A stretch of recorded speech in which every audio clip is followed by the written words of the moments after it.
The night the fake HOA officers decided to up the ante, the moon was a thin silver smile over the lake. Beautiful, indifferent. I was in the kitchen, going over some paperwork, when I heard the sharp metallic thunk of the garage door being forced. For a second, I thought it was a bad dream. Then my phone vibrated with a text from my son. "They're in." They weren't subtle. Flashlights cut ragged arcs through the garage gloom, cheap knockoff badges glinting on chests that hadn't seen a uniform since Halloween. Two men and a woman, all breathless with the adrenaline of imagined authority, were rifling through boxes, smirking as if they'd already won. Their leader barked something about official HOA inspection, through a voice made to sound commanding but coming out thin and brittle. I didn't move right away. There's a difference between panic and calculation. The latter keeps you alive and keeps other people from getting hurt. I holstered my phone and walked to the back door where my son, Cole, leaned like a shadow against the frame. He'd been my quiet project, discipline, marksmanship training, de-escalation drills, and above all, the intelligence to pick his moments. Tonight, he wore calm like armor. He nodded once. No words. He had 2 handguns in plain black holsters, legal, licensed, and never waved around for show. They were there because we lived in a place where the unusual had become routine and because we trained for responsibility, not bravado. Cole moved first, silent as a cat but deliberate. He didn't fire. He didn't shout a single threat. Instead, he used everything we'd practiced. Controlled breathing, clear commands, and a presence that filled the room with a quiet lawfulness the imposters could not match. "Hands where I can see them," he said, voice low and even. The leader laughed. Too loud. A sound that betrayed a jittery undercurrent. "You don't get to..." "Step back," Cole interrupted. Now, it wasn't the weapons that worked. It was the totality of the response.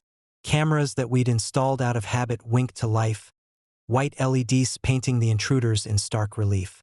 My truck's dash cam recorded the scene. Every approach and every glint of plastic badge was being documented in real time and streamed, quietly, to contacts we'd told to monitor the property in case something like this happened. One of the fake officers made a half-step toward the toolbox. Cole didn't aim like in a movie, and he didn't make the kind of moves that get people killed. He positioned himself between that hand and whatever it would grasp.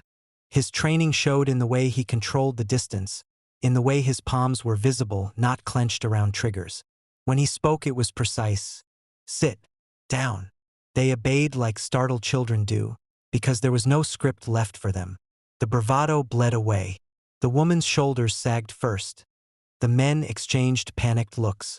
The leader tried to bluff with a story about authority, about enforcement, but the cameras, the holstered firearms, my presence at the doorway with my own badge peeking from my jacket, and the steady line of text messages and calls into the local PD all made the lie collapse. By the time real officers arrived, called quietly by the monitor team and corroborated by the live feed, they found 3 adults sitting on the cold garage floor, hands visible, faces pale with the sudden recognition that they had crossed a line. None of us wanted blood. We wanted the law to do its job. Statements were taken. The plastic badges, the homemade AO armbands, the knocks and threats. Everything was logged. The imposters were arrested for impersonating officers, breaking and entering, and trespassing. The footage from the cameras was copied into evidence. As the squad cars pulled away into the neon halo of patrol lights, the neighborhood exhaled a collective, incredulous breath. Cole and I stood in the afterglow. Tools put back, boxes straightened, nothing dramatic left behind except the knowledge that we'd been ready. He wiped his palms on his jeans and gave me a look, a mixture of fatigue, something like pride, and a sadness for how far entitled people would go to assert power they didn't have.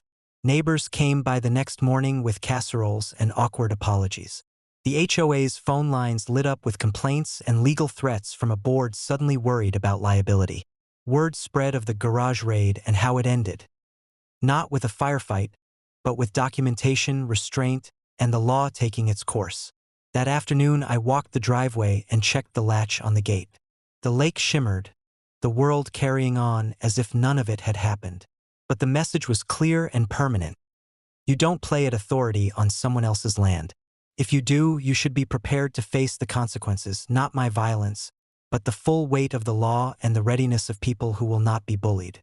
Cole sat on the porch swing, sipping coffee, and for once let his guard down long enough to grin. "They'll think twice," he said. "They always do," I answered. "Eventually."